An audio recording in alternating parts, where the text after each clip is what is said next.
first of all, Levi Page, I assume you know what a Karen is?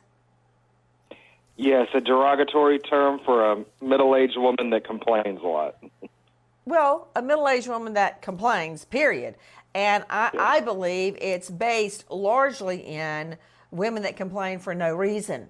Okay, there's names for men too, but a Karen is somebody that makes basically a baseless argument. Would you agree with that? Yes, no? Yes. What about it when you... Go ahead. They're often what? They're often described as someone that wants to speak to the manager at a store or a restaurant for no reason.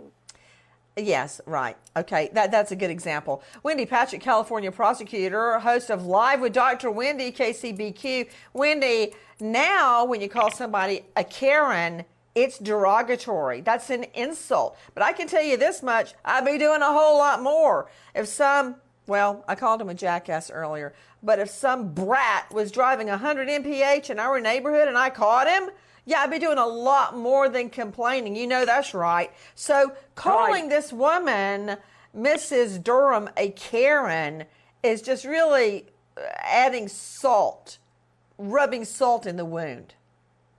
It's provocative, and that was the purpose of doing it. And that's part of the purpose probably of driving as fast as he was to begin with. It is drawing attention to his bad behavior and then calling her out for justifiably being concerned for the safety of the neighborhood.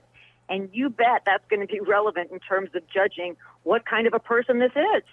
Now, to Dr. Angela Arnold, psychiatrist joining us out of the Atlanta jurisdiction, if somebody called me a Karen, I couldn't care less. I don't care. I would absolutely call police. And here's the kicker in this case. They did call police.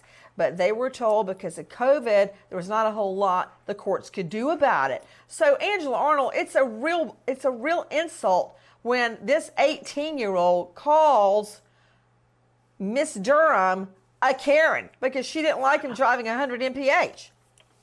Well, the whole situation is such a symbol of disrespect, isn't it? Who drives 100 miles an hour through anywhere, through a residential neighborhood? And then for him to call her such a derogatory name, a Karen, which incites so much inside of people right now. Everything is so inflammatory. Actually, I'm rethinking it, and if somebody did call me a Karen, I'd want to give him a knuckle sandwich, no mayo, but I know better than to do that.